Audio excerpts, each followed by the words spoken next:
Hi, welcome to the Dr. Ali Show. My name is Dr. Ali Mendelson. Every week I talk about health, how to get healthy and how to stay healthy naturally without the use of unnecessary medications and unnecessary surgeries. So last week I spoke about your heart, cholesterol, high blood pressure, everything having to do with your heart, and had an overwhelming response. A lot of people have heart disease. So a lot of people had questions, came to see me. So what I really want to do this week is I want to do a little recap of last week for those of you who didn't hear it. And also there are a few things I wasn't able to cover last week. So I'm going to finish up with that. But I'm going to do a little bit of a recap. So for one thing, 1 out of every 2 people in our country dies of heart disease. That is a devastating fact. So whatever it is that we're doing in our country to deal with heart disease, obviously isn't working. Does that make sense? It's not working. We need to look at our heart and at the way we take care of our hearts and the way we manage cholesterol and high blood pressure and the way we think about those things. We need to change that. And so that's what I'm here to teach you about.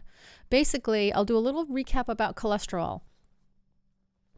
Cholesterol is a soft, waxy substance that's made by your liver. 80% of the cholesterol in your body is made by your liver. The reason that your liver makes cholesterol is to heal your body. Cholesterol is extremely important. It is not your enemy. Cholesterol is not your enemy. Bad cholesterol, which is low density, LDLs are bad because they become oxidized from a number of things that we do to our bodies. The cholesterol can become oxidized. But when your liver makes cholesterol, most of the cholesterol is used to manufacture hormones and bile acid and vitamin D. You can't make estrogen, testosterone, cortisol, or many other vital hormones without cholesterol. So you want cholesterol in your body, you just don't want it to oxidize, and that happens with acidity and sugar and pH and all these other things we'll get into in a few minutes. But just understand cholesterol is an important part of your immune system, a very important part of your immune system. So most of the cholesterol that you have, if you have high cholesterol, your liver's making it, and it's making it for a reason. It's making it to heal you. Okay, it's going to heal you. It's not going to kill you. Cholesterol is your body's repair substance. Whenever inflammation occurs in your body, especially in your arteries, the liver has to produce more cholesterol to repair the body, to repair the damage in your body as well as your arteries. So when you have inflammation in your arteries, which I think mainstream medicine has already said, okay, inflammation is what causes heart disease. When you have inflammation in your arteries, the cholesterol goes in and heals it. Cholesterol isn't causing the inflammation, it's trying to heal the inflammation. What causes the inflammation is sugar, acidity, toxins, many other things cause the inflammation, but it's certainly not the cholesterol. The cholesterol heals it. Cholesterol drugs are very dangerous. They cause liver damage, neuropathy, severe joint pain and ligament rupture, muscle wasting, heart failure, because your heart's a muscle. So if your muscles waste and atrophy and become weaker, the same thing is going to happen to your heart. Cholesterol drugs, when you take cholesterol medication, you're limiting the protection that your body gets from the cholesterol. Cholesterol is something that is used to destroy cancer cells in your body. Taking cholesterol medication causes depression and it stops coenzyme Q10 production. So these medications are very, very dangerous. Your brain is made up of 60% cholesterol. If you lower your cholesterol with drugs, your brain and nerve tissue begin to deteriorate. You block serotonin uptake sites, which decrease serotonin and cause depression. Now, many people there's a lot of people in our country on antidepressants, a lot of people taking cholesterol-lowering medication. Ask yourself, did you become more depressed, more angry, have more violent after taking your blood pressure, your cholesterol medication? Did it start after that? Do you feel like you have loss of memory, or your brain doesn't work as well as it should? Did that start after you started taking your cholesterol lowering medication? It's definitely something that you need to look at to figure out what's going on with your body. Okay, so that's cholesterol. So inflammation, when you damage anything in your body, it starts an inflammatory process to heal that area. So if you get a cut on your hand, it will become a little inflamed and red, won't it? And get a little elevated. That's your body healing itself. That's your body sending information to that area where that cut is to heal the damage. So blood rushes to the area to heal it. When blood rushes to an area, it becomes inflamed. When damage occurs to the lining of your arteries, I mean anywhere in your body, but we're talking about heart disease today. When you have damage in the lining of your arteries, chemicals are released to initiate the process of inflammation. Now what happens is the arteries walls are thin. When they become inflamed, they become thick. Therefore, there's less of a hole in the middle, right? So you make the walls thicker, there's less of an opening in the tube. So the arteries constrict. Now blood becomes more prone to clot when the arteries are constricted. White blood cells are called to the area to gobble up all the damaged debris, and the cells adjacent to those damages are told to multiply. So ultimately, scars will form. So inside your arteries, we call it plaque.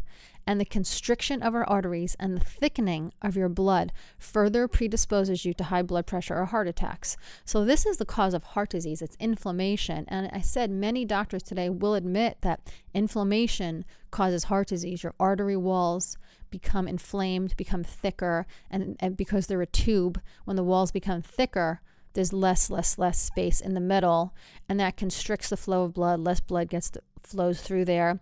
There's scar tissue that forms. Cholesterol will go in there to try and heal it, but the cholesterol did not cause the damage. The cholesterol is just trying to heal it. And so high blood pressure many times comes because there's a constriction in your arteries, and your heart has to pump harder because there's not enough blood getting to the rest of your body, right? So taking a blood pressure lowering drug doesn't fix the inflammation in your arteries. Okay, what we have to do is we have to stop causing the inflammation in our arteries. You never want to treat or manage a disease. You want to treat and you want to manage your health.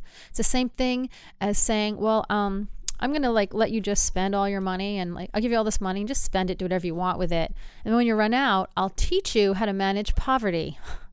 Wouldn't it be better if someone taught you how to manage your money so you never end up in poverty? It's the same thing. You want to learn how to manage your health so you don't end up with disease. And then when you get to disease, you don't want to manage that. You want to get out of it, and you want to get your health back. Don't settle for less than that.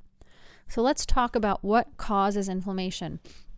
Actually, before I talk about that, if anyone has questions about heart disease or their medication, they want to talk to me, you can set up a free consultation. I usually have room for about 10 people each week from the radio show that I schedule to come in for a consultation at no charge.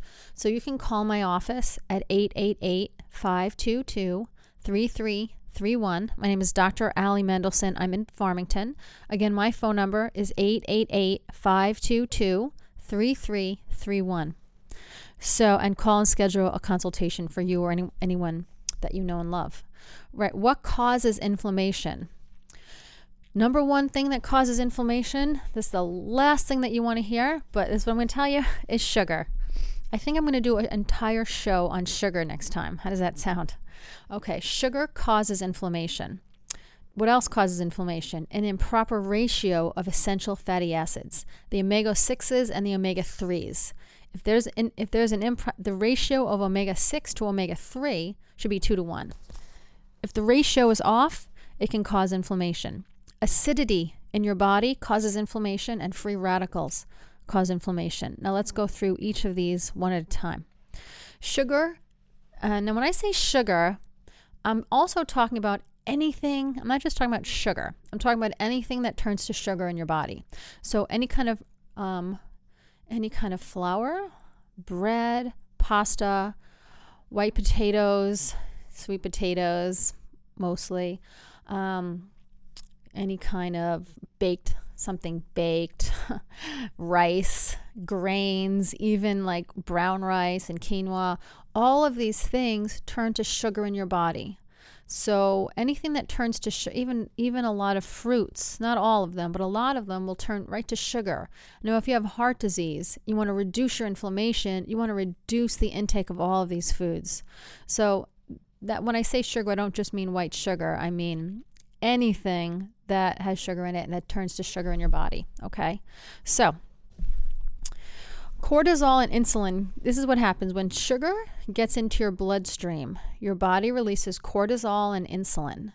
Now, insulin basically freaks out, is your body's freak out mechanism. If there's too much sugar in your blood, you'll die, right? That's why people, when people become diabetic, they have to take insulin to get that sugar out of their blood before they die. So the insulin causes a lot of damage in your body. When you have sugar in your blood, your insulin get released, and try to get that sugar out of your blood by knocking on the cell doors and saying, please take some of this sugar. And the cell says, okay, and stores it as fat. This is how sugar makes you fat.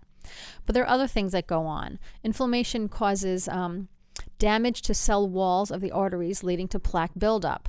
Now, and cortisol and insulin contribute to that. They contribute to that because of what they do to your body. Insulin and cortisol cause your body to age, and there's many, many side effects of cortisol and insulin. But when you get the sugar in your blood, you release the cortisol and insulin, and then you have an inflammatory reaction in your body because of the release of these two hormones. It also increases an enzyme called PLA2, which increases inflammation. Of course, inflammation causes 90% of all diseases, especially heart disease. So that's how sugar can be interpreted to cause inflammation. You eat the sugar, you get a release of the cortisol and the insulin, which causes the inflammatory response. It damages your cell walls of all your cells, and especially the cells including the cells of your arteries, and it causes a release of an enzyme, which causes inflammation. And of course, inflammation causes 90% of disease. Let's talk about essential fatty acids. Research shows that omega-3 fatty acids found in fish oil will stop the buildup of plaque and reduces the risk of heart disease and stroke. And fish oil helps reduce inflammation and cleans out your arteries. So fish oil is just one way to get omega-3 fatty acids. You want to have a proper ratio of omega-6 to omega-3. You don't want to have too much omega-3 either. Even though it's good, you don't want too much of it. You want 2-to-1 ratio of omega-6 to omega-3. Now let's put that into perspective. The average ratio of North Americans, their ratio is 50-to-1, and it's supposed to be 2-to-1. No wonder half the people in our country are dying of heart disease, right? Our ratios are high. That's because most of the foods that we eat have too much omega-6 and no omega-3. So when your ratio becomes imbalanced, that leads to inflammation in the arteries, and it leads to plaque buildup. And that is that's how the ratio of essential fatty acids causes heart disease. Now, the reason why when people take omega-3s and fish oils, it stops plaque buildup, because you're getting back to a more proper ratio in your body. Now, I don't know if there's a test to determine what your ratios are in your body, but you need to start eating more balanced foods. Grass-fed meat has a perfect ratio of omega-6s to omega-3s. Other things that have omega-3s are fish oil, avocados, raw almonds. And there's just a number of things. And the fish oil obviously can't be farm raised. It has to be wild.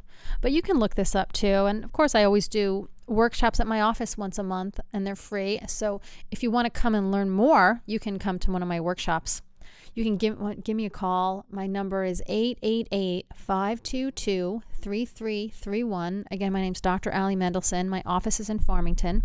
If you're interested in coming to one of my free workshops, that we go really more in detail with exact foods, and there's a book that you can buy that has everything listed in detail, and it says recipes, and there's everything that has omega-3s in it, and there's just everything in there. So you can also, stop by and get that book. But if you're interested in the free workshop or coming in for a consultation to talk about your heart disease, or, bring a family member in, again, just call me. My number is 888-522-3331. Okay. It's always good to take a supplement. You can take a great supplement, omega-3 supplement. Like we have one called Perfect Ratio Omega.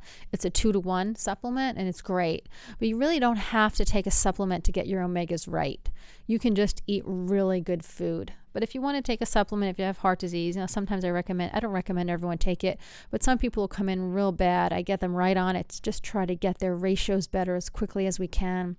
But again, you can do this with food. Okay. So, and also let's talk, here's like a quick list of healthy fats versus damaged fats. So let me just give you damaged fats. Any kind of trans fat, canola oil, or any kind of vegetable oil is bad. Trans fats are bad. Hydrogenated oil, partially hydrogenated oil, bad and badder. Commercial meats, commercial dairy, bad, bad, bad.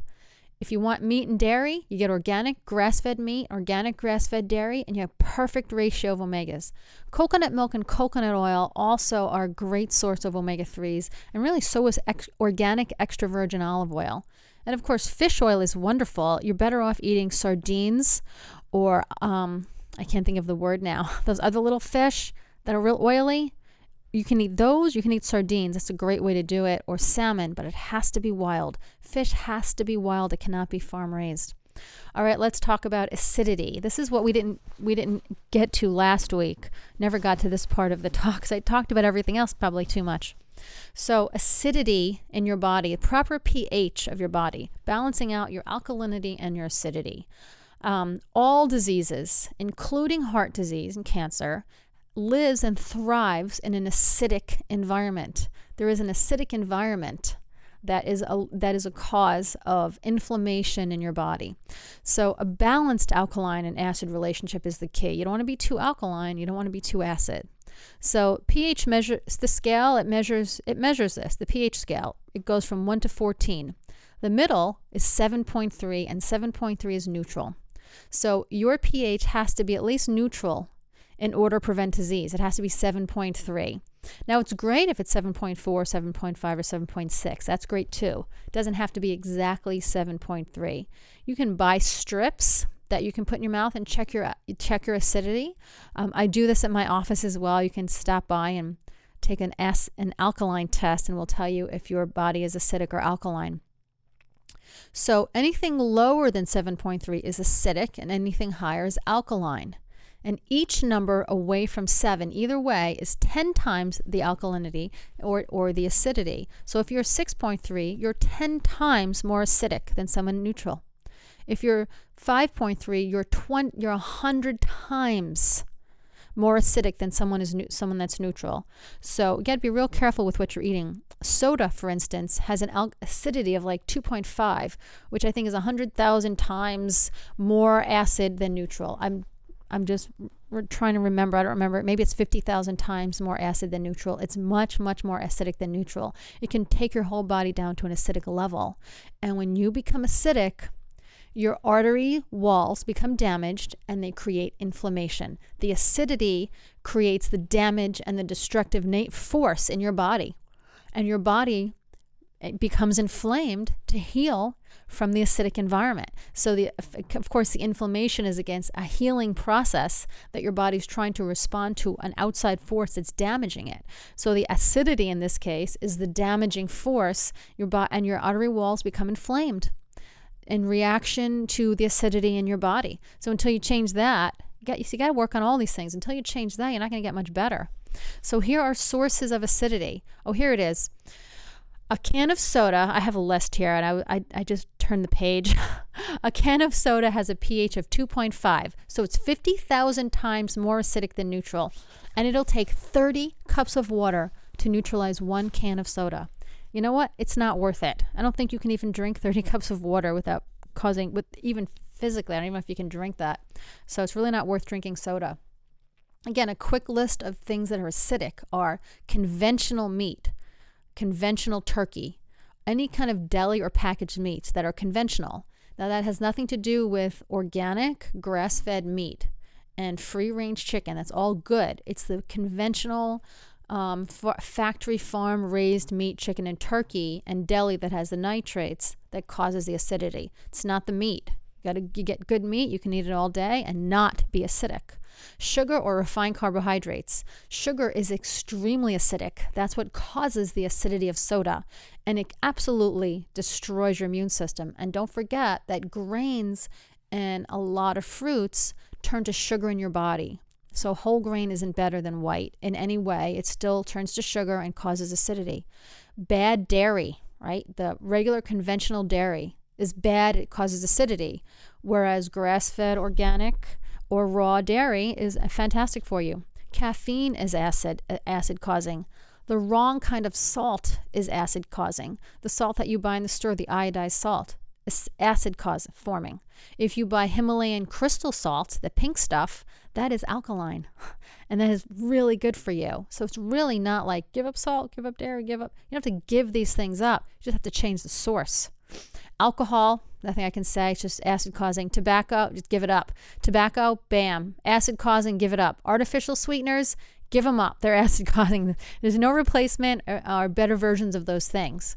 All medications are acid causing. So how do you solve that? Is you get your body healthy so that you don't need the medication, right? That's the key. You get your body healthy so that you don't need the medication. As long as you're taking a medication, your body is going to be acidic, okay? How do you determine how do you get off your medication? That's the most important. How do you get off your medication is you have to first you have to take a step back and say, what's causing my disease in the first place? So you're looking at acidity, you're looking at sugar, you're looking at the way you exercise, the types of foods that you eat, and the toxicity in your body. Again, we go through all of this in the office. But you also have to look at the number one thing that runs your body is your nervous system. Your brain runs your body. Your brain sends signals through your spinal cord, out your nerves, to every organ, tissue, and cell in your body, and it brings life and information. So in order for your heart to pump blood, your brain has to tell it exactly what to do and how to do it. If you become paralyzed, your heart will stop. If you become paralyzed at a certain part of your neck, if you have a damage to your neck and your spine, you become paralyzed, everything shuts down, right? So we're not looking to see if you're paralyzed. We're looking to see if there is any pressure on the spinal cord or the nerves going to your heart. Because if there is, your heart is not going to heal. It's not going to function properly. It could very well be the cause of your heart disease. Because if your brain is trying to communicate with your heart and bring it information and tell it what to do, and you interfere with that system, then your heart is not going to get the information it needs to work properly, and it's not going to function properly. It's not going to get the information. It's going to start to malfunction, function poorly, and slowly start to die. Whereas when you cut your spinal cord, your heart would die instantly. When you squeeze your spinal cord, your heart is dying slowly, right? And you don't want that. So when someone comes in with heart disease, I look at their diet, what's acid, what's sugar, but I always check the nervous system. Because if there's interference in the brain to the heart, your heart is not going to heal. It's just not going to heal. Because again, that could absolutely be the cause, the underlying cause of all the disease. So how do you check the nervous system? The simplest way to check the nervous system is to take an x-ray of the neck. When you take an x-ray, you see the bones in your spine. When you see the bones in your spine, you can tell what shape they are, and I can tell if there's pressure on the spinal cord or the nerves coming from your brain, especially through your neck, because those nerves will, as soon as they get past your neck, go to your heart. So we check the spinal cord. Is your spine the proper shape? Is there pressure on your spinal cord? If there is, then I will put you on a plan, give you some very specific exercises and adjustments to completely remove the pressure on your spinal cord as much as is possible based on your findings and how long you've had it. But there's a lot of things that you can do to remove the pressure from your spinal cord. When you remove the pressure from your spinal cord and your nerves, your brain properly communicates with your heart, sends messages to the heart, and guess what? Your heart starts to heal. So you can come in and change your diet and get rid of acidity, but your heart is not going to heal if there's interference in your nervous system. You always have to look to the cause. Right? You always have to look back. You have to take a step back and look at your body as one whole thing. It's not just parts. It's not just heart or lungs or colon or anything else. It's your whole body. We need to take a step back and say, okay, you have heart disease. What runs your heart? Your brain. What is it? What do the nerves look like coming from your brain to your heart? Is there any interference? Is something interfering with that system, that signal? And if there is, you got to remove that. And not only do you have to remove that, you have to do that. That's number one in my office is let's see if there's interference. And then again, depending on what you come in with, if you come in with heart disease, then we get you on a plan that's an anti-inflammatory, I don't want to say diet, but eating plan. It's really the same way you eat if you have cancer or diabetes or any other chronic disease, or you're over, massively overweight and you want to lose weight. We get you on a diet, a way of eating that has balanced omegas, that is an alkaline or neutral diet, that has no sugar or grain, and has lots and lots and lots of really, really good, healthy fat. I had a patient the other day who's a cook. Maybe you're listening. And we were talking about this, and he said he used to fry in beef tallow until the introduction of canola oil. And when canola oil was introduced, that's when heart disease started.